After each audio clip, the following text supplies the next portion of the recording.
The Alberta legislature was recalled recently. MLAs are planning on tackling two important pieces of legislation, and they were introducing some other ones as well. To talk more about it is our legislative reporter, Tyler Dawson, who's also the Alberta correspondent for the National Post.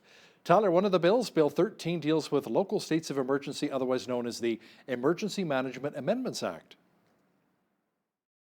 Yeah, that's right. So there's a handful of bills that are sort of in the late stages of becoming law that the legislature has returned to sort of deal with. And one of them is the emergencies sort of measures situation. And the basic premise of that, back when it was introduced, was that this was going to allow sort of more local flexibility when it came to handling emergencies. So obviously a relevant piece of legislation at the moment as we go into wildfire season, as we're watching the floods in Fort McMurray and things like that. There's a couple other things sort of in that category of stuff that's almost finished. The bill on human trafficking is in there. Two other bills are also being discussed. One is rights for mobile home tenants, and another is to give homeowners a break and deferring utility payments for those affected by COVID-19. Tell me more about those. Yeah, so the deferral of utility payments is sort of the big new one, as far as I understand it. House Leader Jason Nixon had announced it earlier this week, and that sort of fulfills a promise from back in March that there would be a utility deferral for utility payments. So details all sort of to be hammered out on that. Now, of course, the NDP coming back and saying, this doesn't go far enough to help people affected by this. But as I think we've talked about numerous times, this is just part of a large sort of package of things that the provincial government is doing on the COVID-19 front, and to provide some relief to regular people and business owners. Now, the other thing you mentioned about mobile home tenants. Now, the UCP moved to sort of overhaul tenancy disputes a few months ago. And for whatever reason, for a long time, mobile home tenants seem to sort of be left out. So what this does, I believe, is just sort of bring everyone under a similar sort of system when dealing with disputes between landlords and tenants. Now, there was also a motion put forward to support legal gun owners' rights. Tyler, what's that going to look like in light of Ottawa's plan to ban 1,500 kinds of guns? Yeah, it's a good question. So when Jason Kenney came out last week, hours after this whole thing was announced, he panned it, saying this wasn't going to do much to stop crime. It was, making criminals of law-abiding gun owners. And he hinted at a couple things. Now, the first and the main one really is that he hinted there might be a provincial firearms officer created that would perhaps take over the role of the federal chief firearms officer. Now, the logistics of that I don't think are especially clear, but what House Leader Jason Nixon indicated was that there's going to be a motion before the legislature in support of, law-abiding gun owners and hunters and things like that. This has been done before. The UCP did put a similar motion forward about a year ago, and it was unanimous in front of the legislature. Now, I say unanimous, but I think there were only about 20 or 30 of the MLAs there, so it was a unanimous of the folks who were in the House at the time. Which brings me just one other thing I should slip in is that, middle of the pandemic, the legislature is sitting with social distancing measures. So people are, one chair apart and things like that.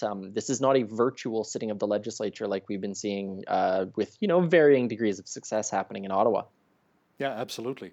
But the focus of the official opposition here in Alberta seems to be how hard meatpacking plants have been hit during the coronavirus pandemic. Tyler, the NDP is hoping to push for an emergency debate on the issue to maybe discuss forcing the closure of some of these plants in Brooks, Calgary, and High River.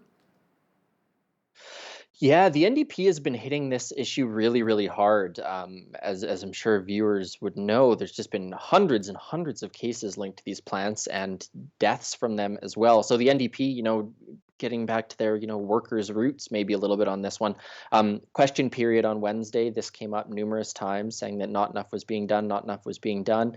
So yes, they're pushing for an emergency debate. There is going to be an extended debate on COVID-19, of which I would expect that to be a large portion. But as we are looking towards sort of some of the reopening plans, I mean, the outbreaks are really, really sort of clustered in the Calgary area and around these meatpacking plants. I mean, Edmonton spared really the brunt of this.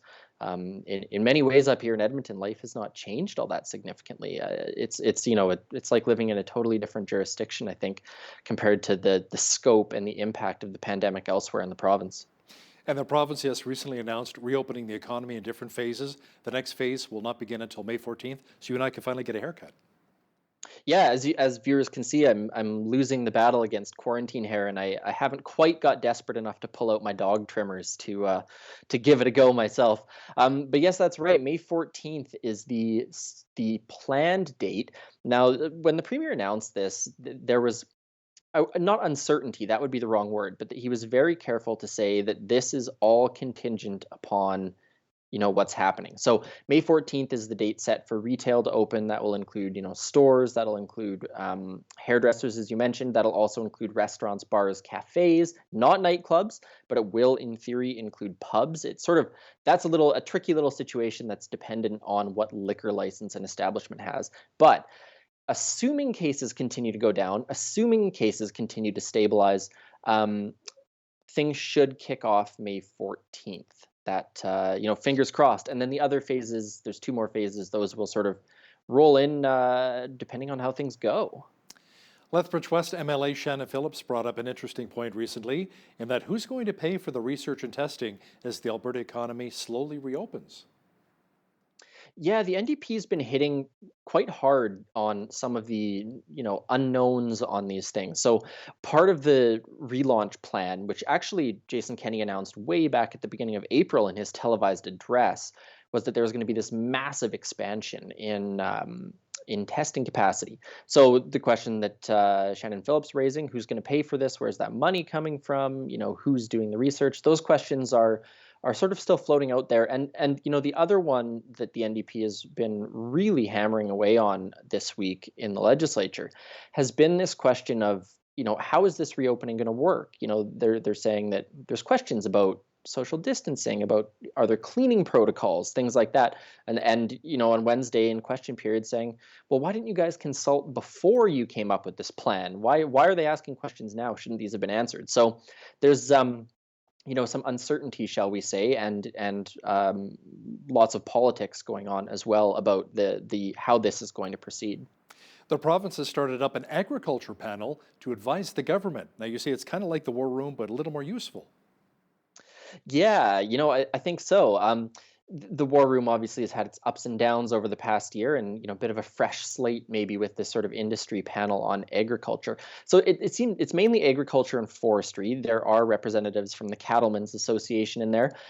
It's not 100% clear to me, the extent to which those different industries are going to be the main focus, but as viewers in Lethbridge are no doubt familiar with, there have been some ups and downs for the Canadian agriculture and ranching business in the past year or two. We had the canola problems with China, I think it was, and beef exports to Japan and South Korea. It's getting a little fuzzy in the back of my mind with all this going on. But anyways, the idea is that this is going to sort of share some good news stories about the sector, which employs like 75,000 Albertans, just massive industry, maybe the second largest in the province. And so, they're a 10-member panel, I believe, doing these things. And so what it's going to look like sort of in practice, I think is, as it always is, one of those things we won't totally know till it gets rolling. But certainly there are some sort of quite specific issues, it seems to me, in terms of exports, in terms of supply chain stuff within Canada that provide some pretty obvious avenues for this panel to be looking at. Tyler, there's some serious concerns that the province may be selling off provincial parks. Can you give us a bit of background and maybe an update if you can? Yeah, so unfortunately, I can't give you the full update because the full update was supposed to come on Monday, and the government has sort of not done that. I mean, they're busy with other things, I assume. But the basic deal is this: they are going to close 20 provincial parks, and there are 164 provincial parks that they are looking for third-party managers of. So instead of the province, having provincial staff handling these parks, they'll find whether that's a First Nation, whether that's a conservation group, things like that.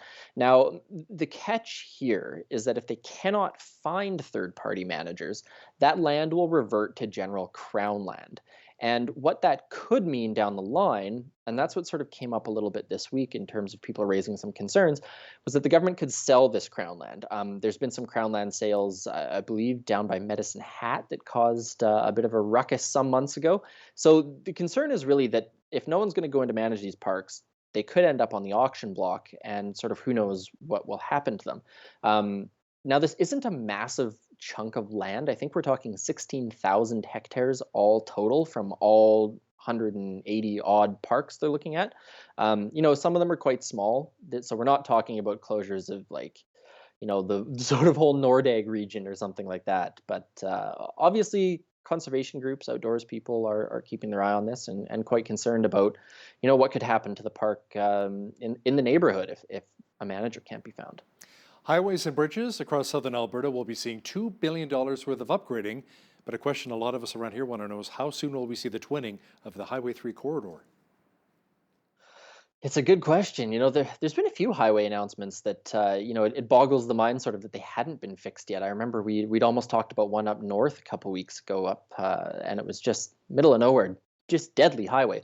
But yeah, this is part of sort of a larger infrastructure stimulus package that was introduced last month. I think the government said they expect it to create about 600 jobs.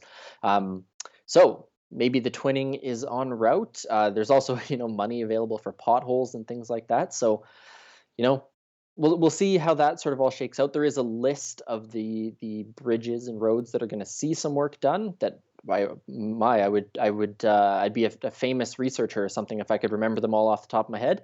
But there is money, and this chunk of spending, these 600 jobs, I believe, per the government's announcement, are specifically for southern Alberta. The more pothole patrols, the better. That's what I always say here too. Isn't that the truth? The Kenny government is also helping the people of Fort McMurray. As Tyler, they're dealing with over $100 million in damages from the devastating floods there. Yeah, I mean, gosh, that city just can't get a break. The engine of this province, such a huge place of work for so many people in the province and so many people across the country, frankly. And just, rounds of bad luck too. You had Brian Jean, the former Wild Rose Party leader, had his house burned down and they rebuilt it in the same neighborhood and then it flooded again. So evacuation orders are beginning to lift, I believe. So people should be able to start getting home and take a look at things. But it seems to me there's all these issues that came up in the fire last time, whether or not that was where were people going to be allowed to rebuild, same sort of discussions that happened in Calgary during flooding there.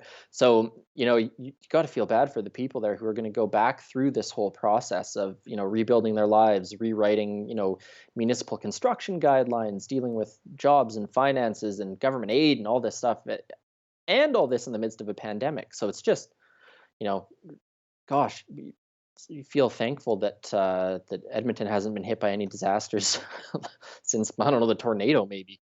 Well, I talked to some of the people up in Fort McMurray, or Fort McMoney as they used to call it with the oil sands, but not so much these days. And like you said, I mean, they just can't get a break. Many of the business owners dealing with COVID-19, their businesses have been flooded, and they rebuilt already from the fires from 4 years ago. Plus, in the wintertime, don't forget they deal with minus 50 to 55 degree temperatures. I used to be the morning man at the radio station up there, and man, it gets bitterly cold. Oh, that is cold. It is. Alberta correspondent of the National Post, Tyler Dawson, thanks for joining me today from Edmonton. My pleasure, Hal.